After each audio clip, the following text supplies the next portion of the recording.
So welcome back to Everything Marketplaces, where we talk with founders and leaders from some of today's top marketplaces. So this is episode 97, which is a really incredible group chat that we just had with Pete Flint, who's a partner at NFX.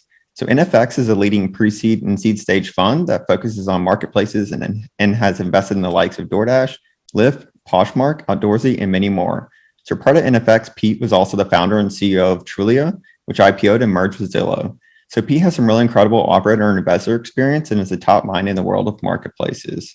So this is a really great chat with Pete that we just had, where we dove into his incredible operator experience. Now investing at NFX, got to learn some unique marketplace insights, and also had a really great Q&A for those on the chat. So I really enjoyed this conversation, and I know you're going to find it a great watch to the end.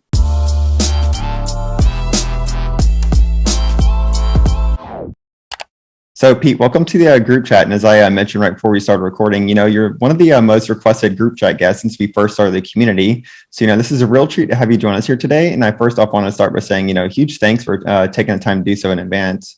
So I'm really excited to chat about marketplaces with you and go back to your operator days at Trulia, then also now on the investing side at NFX. Before we jump into things, I think it might be great if you can start off by sharing a little bit more on your background, though, for those that don't know you that well. Yeah, of course. Well, first, it's great to be here. I've been following on Twitter and elsewhere the community, and it's terrific. I wish you were around 10, 15 years ago. And so there's tons of insights and knowledge. Very briefly, the accent is British. It's faded a little bit. So I was born in the UK. Studied physics, and then I got involved in the internet pretty early on, so late 90s, mid 90s. So I was interning and decided on graduation that I would join an internet startup in around 97, which at the time was in the UK was definitely a crazy thing to do. But I just was fascinated by the internet, and I guess I sort of think of my career in sort of three. I really only had three jobs. The first one was with a company called lastminute.com. I was part of the founding team. So this is a big Web 1.0 travel marketplace, which it was hugely beneficial and great, an amazing learning environment. So that was we launched in 98, we went public about 18 months later. Those were the crazy times. And then the real work started in 2000 with the dot-com implosion, and then September 11th with the 9/11, decimating the travel industry. And then in 2003, I moved to Silicon Valley for graduate school. And then 2004 started Trulia, so did that for 10 years. And then after that merged with Zillow,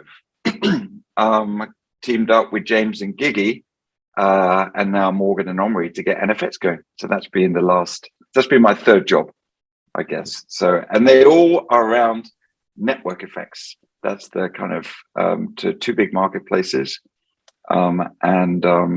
and now investing in the net selling marketplaces. Yeah, that's some pretty incredible experience. I definitely want to go back to Trulia, but I guess before we do, what particularly drew you to network effects and marketplaces? Well, it's easy to sort of, perhaps sort of retrospectively say, yes, I kind of studied Metcalfe's law, and I kind of had this sort of I went back in history and looked at the marketplaces in ancient world and Greece and Rome, and that was going to be, I wanted to create the model equivalent. The reality is quite different. I kind of, for last minute, it was I thought the first areas of innovation were going to be in goods, which were virtual, essentially ticketing goods, so digital goods, of which ticketing was one of them. And then you're in these industries and you sort of see these kind of early fragile businesses, and both these cases, whether it's last minute or Trulia, you look at these and there was a period of time for several years that they felt incredibly fragile. That we were like, okay, we're just surviving, and that, post September 11th, we were just surviving post the global financial crisis and housing meltdown. And then you came out of those and like, holy smokes, we'd really built this liquidity and density and economic engine, and it became almost unbreakable. And when I've spoken to other founders in all these marketplaces, whether it's Airbnb or Uber or Lyft or others, it's like they were like, yeah, we were just trying to solve a problem, and we thought about network effects, but we didn't really kind of understand them. And then at scale, they kick in. You're like, whoa! And so really, after I'd sort of from last minute informed a little bit of the strategy for Trulia, but then you come out of Trulia and like, I'm not doing anything other than network effects. I'm like, this is like, if you have a, the sort of, the data is really clear that if you get it going, it can be hard to get it going, as we know, then it becomes so resilient and so powerful. And the principle behind these is really that it creates winner take most or winner take all outcomes, which is, if you're building a company or investing in companies, then those are the ones that you want to invest in, or you want to build. So that was it. I was hooked, and so decided to dedicate the rest of my career to network effects. Yeah, certainly. So not many people can say though that they've IPO'd a marketplace. That's quite incredible. So going back to Trulia though, what were some the key learnings from your time there that you've then taken with you to NFX and investing in marketplaces? Well, I think I actually think if I dial it back a little bit, I actually probably learned more from lastminute.com in many ways than Trulia. And it was early on in marketplaces, and it was a success, but it was I kind of look at, so lastminute.com was acquired by Travelocity in 2005 for a little over $1 billion. And then that was an amazing European success story. But then you look at the other company in the space, booking.com, that was acquired. I haven't looked recently, it's probably gone down a bit, but that was worth $100 billion not long ago. And the lessons from that, just it was sort of fascinating because lastminute.com was doing so many different things. Everything at the last minute was the idea. So flights, hotels, holidays, entertainment tickets, restaurants. Whereas booking.com really did just one thing and did it extremely well. And it did it in a really attractive category. So what I mean by that was when you look at, and it's a real clear example is like the two primary lines of business at lastminute.com were flights and hotels. Flights, we made like, $1 a booking. The sort of margin on that, because it's largely commodity, was de minimis. Whereas hotels, it sort of varies on the company, but it's 15 to 25% margin on those. And so the sort of characteristics between flight industry and hotel industry is like hotels are generally non-commoditized. They are, once you stay in one hotel, you often want to stay in a different hotel, because unlike flights where like, I know what I'm going to get with United or whoever, and then I'm going to stick with that because they lock you in. Whereas hotels is quite different. You're sort of somewhat promiscuous. So non-commoditized, which means high margin, sort of promiscuous, which means you keep coming back to the marketplace. They are highly fragmented. When you look at the number of airlines versus the number of hotels chains or independent hotels, it's like several orders of magnitude difference. So those were kind of some of the key lessons, plus the rolling out a travel market across Europe was a nightmare. Local regulations, local insurance, local employees. It's like it was a real struggle. And so in some ways, like going from last minute to Trulia, it's like we want to do things completely differently. We wanted to, okay, how do I focus an industry which is highly fragmented, which was real estate? How do we think about it? So we had, a team of 6 people, and we could be nationwide. Unlike in Europe, we'd all these licenses. So we didn't get into the transaction. We wanted to basically become more of a media model. So we didn't need to be licensed in every state, which, in travel, you need to be licensed. So high scalability for what we wanted to do. And then, these are high margin products that, whatever you think of real estate agents, they work hard and they make a lot of money. Many of them do. And so it's like there's a high margin opportunity for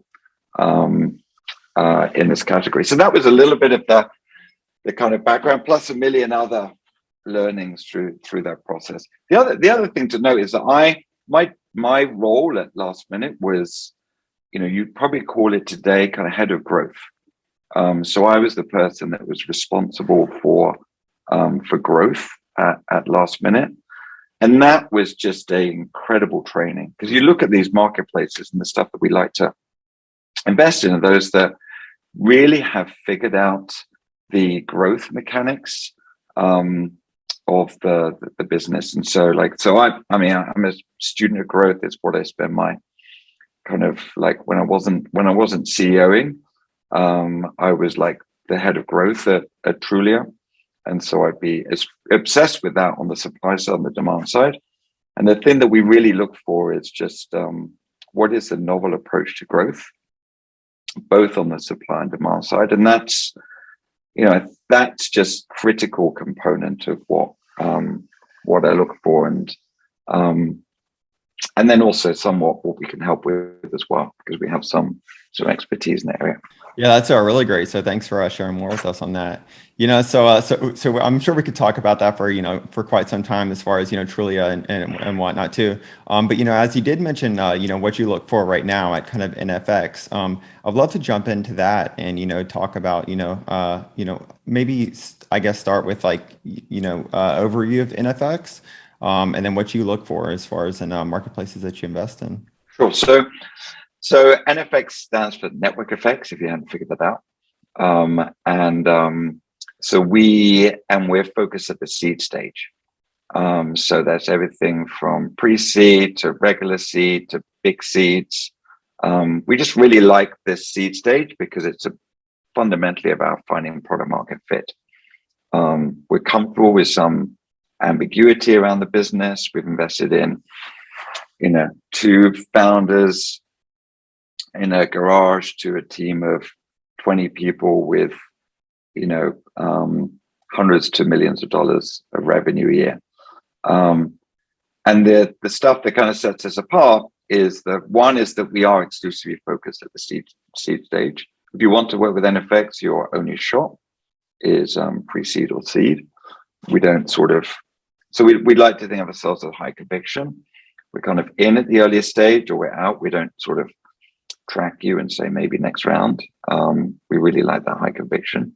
And then we're a team of operators. So we've all founded companies, scaled them. So with that comes, some of the empathy, to know what it's like to be in your shoes, as well as the, operational tactics that we can help with. And now NFX is something like 60 people. We have a platform team with help with fundraising and marketing and recruiting and all those pieces. Plus we publish a fair amount, and we built some software tools. So we think of ourselves as really just there's 4 pillars to NFX: investing, the platform team to give you an unfair advantage. We do a lot of publishing, and then finally software. We build a bunch of software tools. So kind of think VCs are crazy that they're not drinking or practicing what they preach about software and data and automation. We really, while our work is very human based.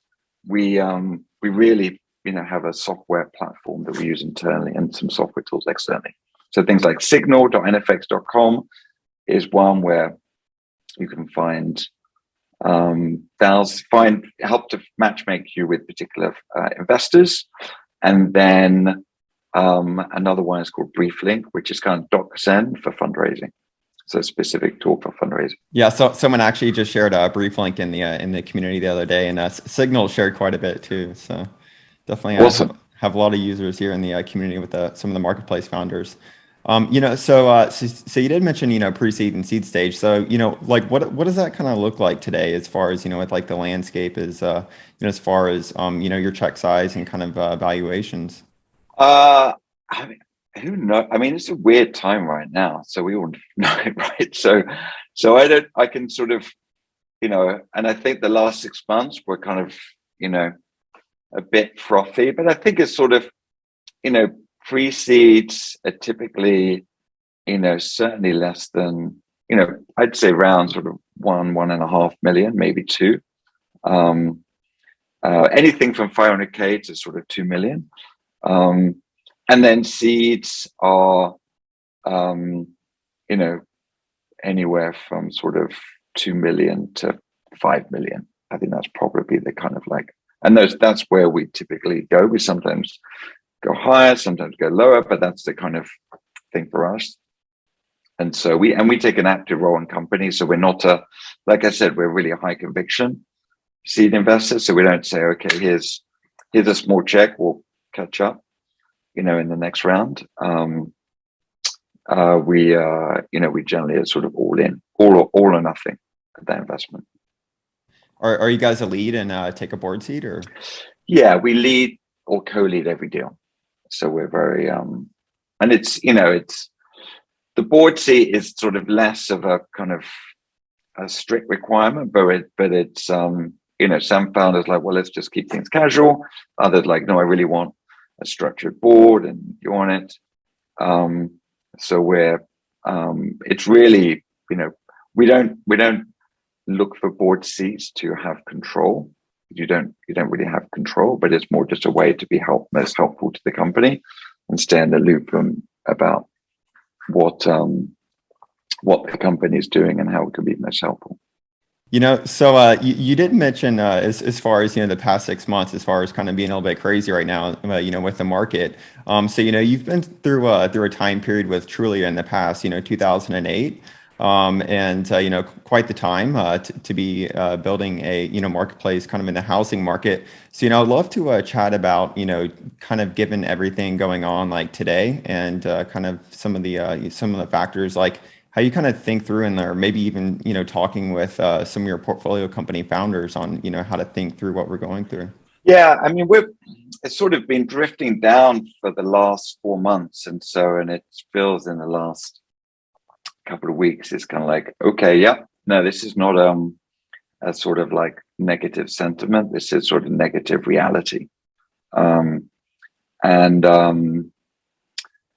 way that the framework that I use, and we wrote about this at the pandemic about 2 years ago, was really thinking about it in 3 buckets. So one is really kind of being real with the challenges you have. And that you could think of this as sort of playing defense. And so that means, it's going to be very hard to raise money or harder to raise money in the foreseeable future. And if you don't have great traction, great product market fit, then you really have to focus on your cash position. And so really, and thinking about, okay, how do you optimize your cost structure for the go forward plan? And this is, probably this is most typical for kind of, the defense is where you have potential losses, right? You're kind of like Series seed A, B company, you already have funding, you already have cash. But really just being real. The old plan is the old plan. There needs to be a new plan. and you need to kind of accept reality and just be singly focused on the cash position, and make sure you give yourself time to be able to, either become profitable or to be in a position where you can raise the next round of financing. And financing is getting done. They're getting done. We're closing deals every week. The venture markets are cooled off, but they're not shut down. The second piece is really leaning into the opportunity, so playing offense. It's sort of, it's been said many times. I think it was like Chesky was tweeting like, the best time to build a company is in the downturn. That's true. It sure doesn't feel like it. So it's really hard. But it is true. That, everything's cheaper, less competition. But most importantly, in these sort of economic shifts, there are typically, and particularly for marketplaces, there are supply and demand imbalances. So, we saw it sort of very, very clearly in the pandemic. Like, everyone was at home, and they were looking for substitutes for their kind of normal activities. So Instacart, DoorDash exploded in volume, Peloton exploded in volume. And that, some of them capitalized it on, I think, extremely well. DoorDash and Uber Eats, kind of most principally with food, and then used that to build a scale in their marketplace that continued through. And you are, where there's this change, there's this opportunity. And so if you look at these market shifts, they typically are kind of, in a normal economy, there's supply demand balances, new marketplace, existing markets crop up that basically look to match supply and demand. And if you suddenly have a massive seismic shift in the economy or geopolitically or something else, then you see this supply demand imbalance. And so marketplaces can come in and try to match that new supply or that new demand in a more effective way. And that, very quickly can give you a tactic to solve the chicken and egg problem, the cold start problem, that you can utilize very quickly and very efficiently. It's amazing the velocity at which things explode. Clubhouse being a sort of example, exploded, but then it fizzled. But things can spread very, very quickly when you have this supply demand imbalance. So that's just being opportunistic and being aggressive, because you are, as a startup, your single best, your single strongest tactic is your speed, and you have no real incumbency challenge or innovator's dilemma. You can look at it and say, like, well, I'm just going to go over here, and this is where the opportunity is. I'm going to hibernate this old business. This is the opportunity. I'm going to attack it really hard. And then the incumbents are typically, too slow or just not able to react to the reality. So that's the second piece, and really being opportunistic and playing offense. The third piece is really about managing psychology. Like I said, it's easy to say these are the best times. It doesn't really feel like that, because you're running on fumes. You've just let a third of the team go, whatever it is. You're like, you're worried about not making payroll in next month's time. It's like, this is really hard. And so really thinking about how do you manage your own psychology, how do you manage your team's psychology, and you need to up how you think about that, from a communication perspective, from a culture perspective, from a personal perspective, because it just got a lot harder. And so that's the framework. I wrote this article, which maybe someone could send around the chat, but I think it's 28 moves. And in our pre-chat, you were saying, like, how would that be different? Like, what would be? And I was reading through it a couple of weeks ago just because I was feeling the tea leaves, and I don't think that different. I don't think there's that much difference. And a lot of the perspectives from this were born out of pre-pandemic economic shocks, like the one in 2000, the one in 2008. And while there's a lot of references to pandemic, they're really about how to navigate those experiences from what I'd seen in the portfolio and also elsewhere in 2000, 2008. I guess one of the differences, it feels that, and we'll see where it ends up, but it feels like, I vividly remember there were a couple of like major catalysts for kind of, in 2000 and 2008, and you saw kind of Lehman collapse and the stock market go down massive amounts. Then you saw in the dot-com collapse. Here it seems to be like multiple fires going on at the same time, and no kind of like major shock, which you could see yourself out of it. The pandemic was really severe, but actually economically quite short-lived. Whereas this feels like it might be longer and more complicated. So, there's war, there's inflation, there's rates, there's oil. I'm not a macro economist to really know how it's going to end up, but I was surprised how quickly things came back in 2000. I'm probably feeling less optimistic. This might be more similar to kind of 2008 in its longevity, or sort of 2000s, 2002. Sorry to be the negative Nelly on this, but I think that's just the reality of where we are. No, certainly. That's even more for a need for the community, right? And exactly. For us all to kind of come together and help each other out as marketplace founders. That's actually how it started, was at the beginning of the pandemic. So cool. So we're going to jump into questions here. Otherwise, you and I could probably just keep chatting through some things. And we have some questions here from some founders. So I'm going to go through some that we had on the Google Doc. Hey, Rich, do you want to jump on first? Yeah, sure. Hi, Pete, fellow Brit here. I'm an ex-marketplace founder, now a fintech founder. And I can't help but see the similarities of maybe it's the growth hacking and the way to kind of kickstart our products. How are you seeing the lines between fintech and marketplaces blurring? And do you see one as an enabler to the other, or a product set that sits on top?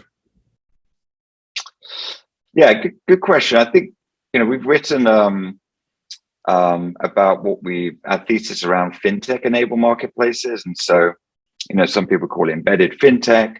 But really, the general observation here is that you go back through the sort of history of marketplaces from Craigslist, kind of the original, or eBay, which were doing very horizontal, but sort of lightweight transactional. So they were getting less involved in the transaction, but doing multi-category. And it's really evolved into, from a verticalization. So picking off verticals, being well documented about picking off Craigslist verticals, into going deeper into the transaction. And you can, extrapolate where this is going, that typically to get deeper into the transaction, there is some sort of fintech component because you're dealing with the money, or financial products in general. So, and it does feel that there is this relentless journey towards a better product experience or that better user experience, and getting closer and closer to the transaction. And so fintech is a sort of big enabler of that. And so we look really for companies that can deeply embed a financial services component into their product experience to transform that product experience. And often, that can manifest itself in greater take rate or increased margin, or greater product experience, which draws people in. And so we see this being not applicable to everything, but many things. There can be opportunities there. So that's enabled by this sort of new set of fintech infrastructure, from Stripe back, through to, stuff doing credit checking and financing and insurance, all these, API layers there. So from an investment perspective, we look at both the sort of platform business that can enable the next set of marketplaces with adding that fintech product in, and then also marketplaces that can incorporate these things in. It's one of the sort of conversations that we have with the portfolio is like, should we build this ourselves or should we be partnering with other people? And it's like, and I think there are ambitious founders that think they can build this themselves. And there are kind of many that's like, no, wait, we've got enough to do. Why on earth would we build another Stripe? Why would we build this other fintech component? And I think the sort of the conventional wisdom now is that it's better to partner than it is to build, because the marketplace's dynamics are complex enough, and then the underwriting models and risk profiles extremely difficult. I watched how Zillow got into iBuying with great fanfare, and then basically lost their shirt, and $500 million getting out of their business. And I think, Zillow is terrific at building software driven marketplaces, but in terms of buying homes and renovating was just not their core business, not their DNA. And so I think now it's clear it's much better to partner. And even Amazon's partnering with a firm. You think Amazon really literally could do anything, the resources behind their organization, but they choose to partner. So that's quick summary of just how we think about it. Certainly in the near term, that we have this relentless rise to greater product and greater focus on the transaction. That's awesome. Thank you very much. Awesome, great question, Rich. Hey, Kenny, do you want to jump on really quick? Sure, Mike. Hey, Pete. Thanks for the time today. My name's Kenny Hansen. I'm the founder of a company called Mentor Pass, which is like ClassPass for startup advisors. And my question is around the supply-demand changes through a downturn. In a market like this, what you would expect to see is demand side probably pulls back as startups and companies get a little bit tighter with budgets. And on the supply side, you have a lot of people that are now looking for a side gig as their portfolios tank and they say, oh, I can make $500 an hour advising startups. This is a great side gig for me.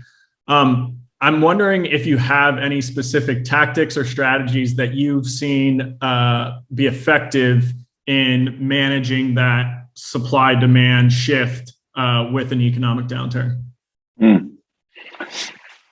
Yeah, I think it's hard to be precise on the business, but the sort of principles that we think about are the following. So the classic proven framework for building marketplace is pick an industry with proven demand and then use technology to unlock new supply. So, hotels, let's use technology so people can rent out their room. And hence Airbnb was built. Uber and taxis, again, using technology to unlock. So it's often much easier to be in a category where it's like, you don't need to create new demand. You are literally leveraging this significant pre-existing demand. And then again, using technology to unlock that new supply. They could be just matching or access or something else. So that would be the kind of core principle. The other thing to do is often in these economic downturns, the transactions can be quite episodic. And so the more you can maintain the stickiness on both of those area, on supply and demand, if possible, the better it is. Example from from the Trulia experience is like, no one was buying houses in 2008. So we're like, there's no demand. But that said, there was a ton of supply.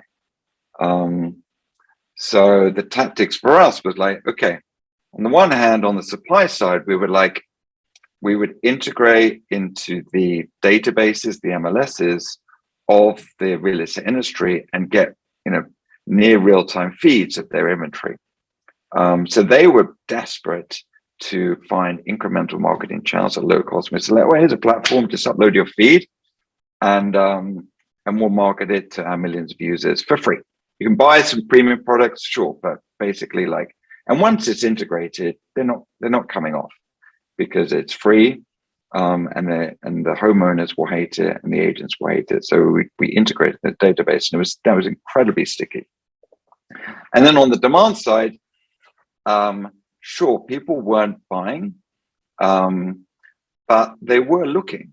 They were interested because they were like, what's going on in the market? How many foreclosures? This is awful. It's like, it's very voyeuristic. And so we would be pretty aggressive on getting people to sign up to emails and saying, okay, if they're not going to buy, they are watching the market, and we're going to, do a lot of the sort of like, the unlock features. If they added their email address and registered, send them new insights on emails, but other stuff that might be going on in the area. So we end up building this massive email list over that period. And then as things kind of bounced back in 2009, 2010, we were like, okay, people were like looking for bargains. And so we would literally send out 50 million emails a week to folks. When there's 5 million transactions a year, that's a hell of a lot of emails.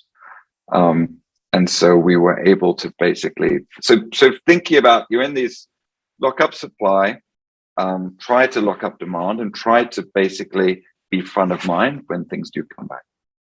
That's a great question. I'm glad we got to jump into Trulia and how you kind of thought through that a little bit more too. So hey, is it Aisling? Yeah, you got it. Awesome. Thanks. Hi Pete, thanks a million for the talk. It's super interesting. I'm Aisling, founder of New. It's a clothing platform where clothes are your currency. I actually used Trulia when I was looking at places in the States, so it's quite good. My question is around the emphasis on organic growth in marketplaces.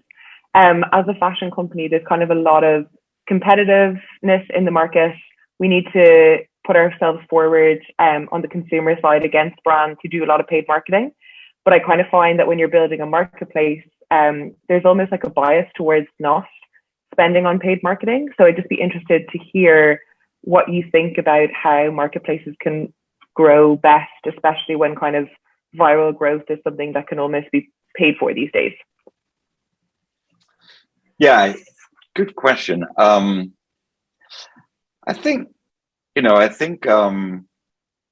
it's a valid strategy, paid marketing. But I think you have to proceed with caution,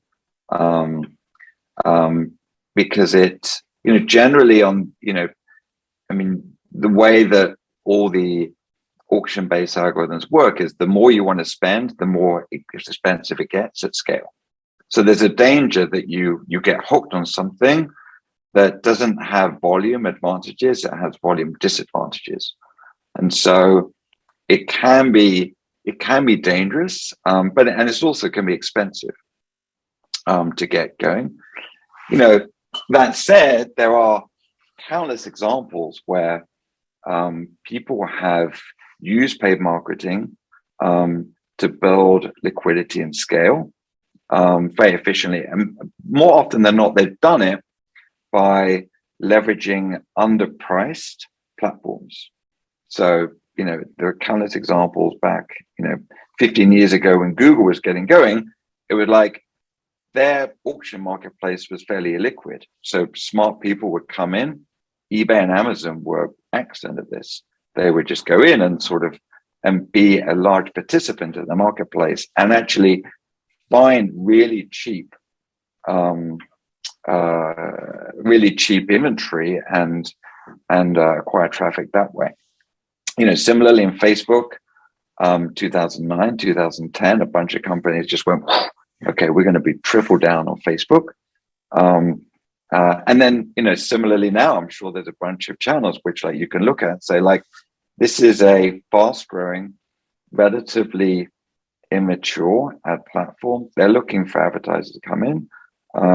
I can go after this. And I think if you look back at sort of growth channels, there was from paid marketing, there was, Google and then Facebook and now Instagram and now the proliferation of channels can be massive, whether it's social media channels. And I suspect some of them are mispriced as well. So if you're really savvy, you can get in. And so I would just be, the caveats in going after paid marketing is one is just like set a really high bar on your return on investment. Don't put all your eggs in paid basket. Think about other channels. Really have an aggressive point of view on retention, like how can you use this and retain users. But it's, and then also just probably avoid the more mature channels, but be a little bit, because your volume is not going to be necessarily massive, but think about how you could be, what are some of the new channels that perhaps are less sophisticated in their algorithms and their market participants that are mispricing it, that you can get really great deals. Great, thanks. That's a great question. Hey, Laura, do you want to jump on? Yeah, thanks, Mike. Hey, Pete, my name's Lara Vandenberg. I'm the founder of Publicist. We're a SaaS-enabled labor marketplace in marketing. My question is really specific to market networks and kind of getting the three functionalities right. So we have a marketplace slowly introducing networking features for our supply and also have a SaaS tool. My question to you is really around chicken and egg with those three functions. And have you seen, or can you point to a use case of someone that's done it really right? Because I know you obviously need to focus on like network and marketplace before you get to the SaaS, but any thoughts on just the winning dynamic there?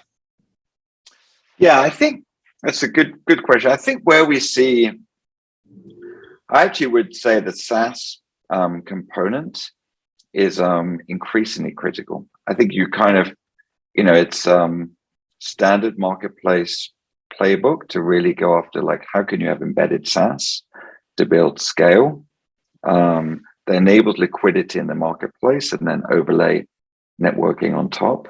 And the networking can be, can that be embedded in the SaaS component as well? But I think increasingly the SaaS component, as companies really look to digitize every aspect of their business, if you can build a meaningful, high quality SaaS product, then that can give you that stickiness, and then also give you the economic engine for other things. So if you're able to monetize that SaaS tool and have high retention and really hone that, then it gives you the platform to do more in other areas as well. Awesome. Thank you. Hey, Matt, do you want to jump on really quick? Thanks, Pete, for taking the time with us today. Really appreciate it. Nice to meet you. I'm Matt Barron. I'm the founder of Gear Focus. We're a photo and video marketplace. So we've modeled after Reverb.com. In fact, I have a couple of their alums with us. And my question is a two-part question. So we're in a seed raise right now. And the number one question that comes up is, are you profitable? And do you feel that marketplaces need to be profitable eventually or an exit play? And can you bridge those two together to build a financial moat around the business? Yeah, I think, I mean, I guess there's sort of profitable on an absolute basis, on a company basis, or profitable on a unit economic basis. There's clearly a shift right now to moving away from, contribution margin negative businesses, I think typified by the quick commerce, the GoPuffs and, that world, which I don't know the economic profile of them, but intuitively feels pretty hard to be contribution margin positive given the competition out there. So there's definitely been a shift towards, unit profitability, unit economic profitability. So I would, but I don't think you necessarily need that today, but it's a hell of a lot easier if you are. And then if you are not, then charting a path to okay, how can you get to be positive contribution margins in the near term?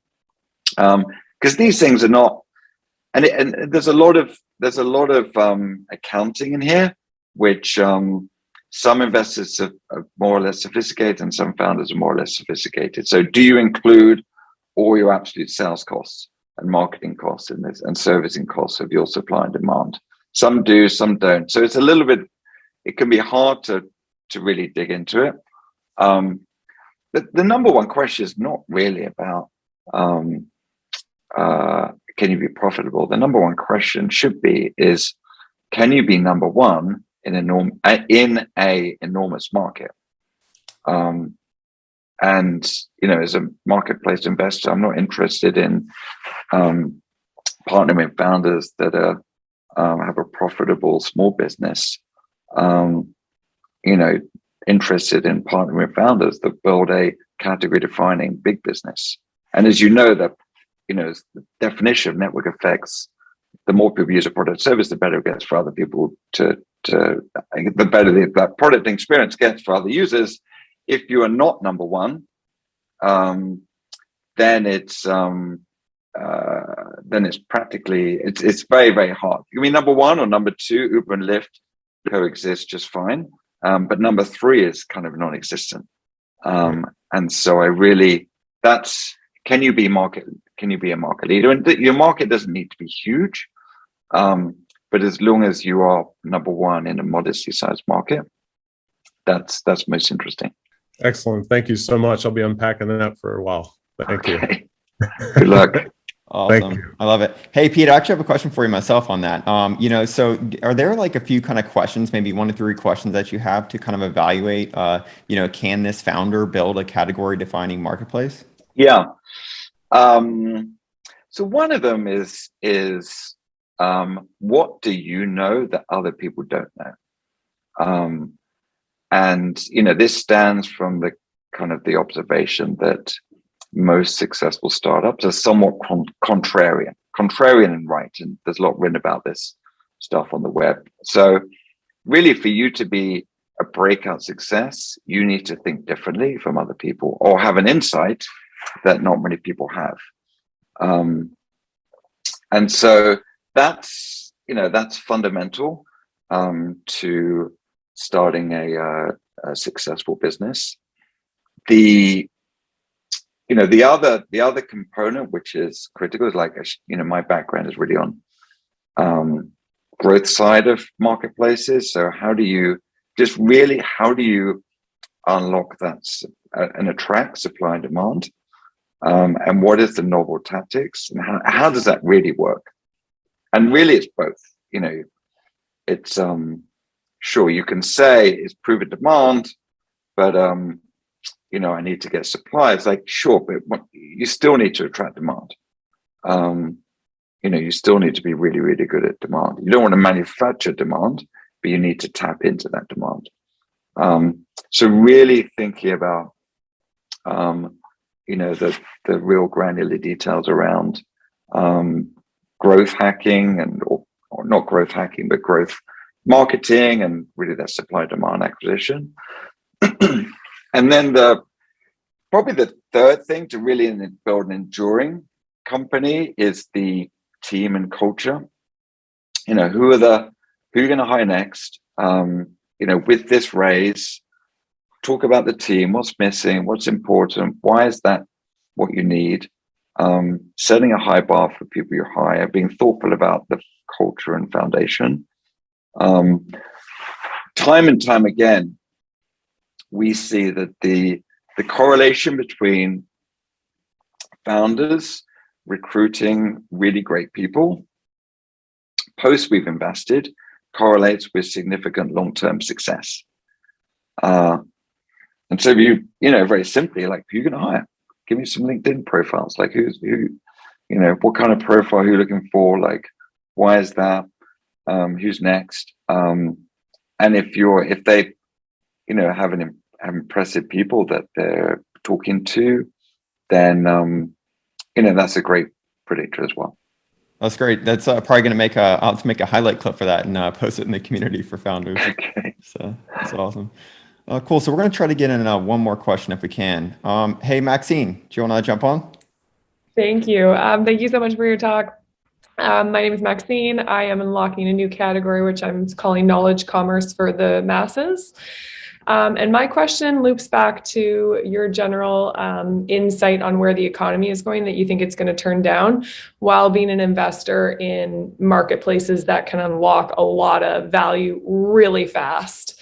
And so, like, watching these companies unlock, even Airbnb unlocking this unused asset and making it into a marketplace, NFTs unlocking more exchange on the internet, Bitcoin, etc. Don't you think that will supersede the old system of falling down with inflation and costs? Like, aren't you seeing that where you're at, that's just going to come this downturn in the economy? Do you think, can we create that value as marketplace founders that are category leaders unlocking new forms of commerce? Just comments on that. Yeah, I think it's,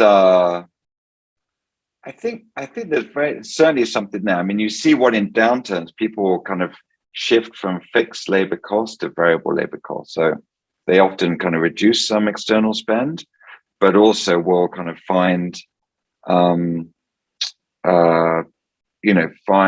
new labor sources and more knowledge sources to solve problems. So I think there is you can find some demand through this period. People look to kind of rationalize some of the cost structure. I think that one thing that we've done a fair amount of labor marketplace. I don't know if it's what you're doing exactly, kind of labor marketplaces, but one of the observations in these marketplaces is that the participants can be very, very fickle. So, what we call multi-tenanting. So they can just think, if you're a worker, you're like, well, I will go wherever the money is. And if I'm an employer or I need that, I will go wherever the talent is. And so they can be very, very fickle. And that manifests itself in supply and demand side churn, which can be really destructive in terms of the underlying economic profile of businesses. And so what we've seen in these platforms is that where they've been able to really deeply retain the participants in those businesses. So is there a SaaS tool potentially for companies that says, okay, this is a tool that I'm using literally every day or every week to perform a task, and so it also gives me access to these knowledge workers or this level of talent.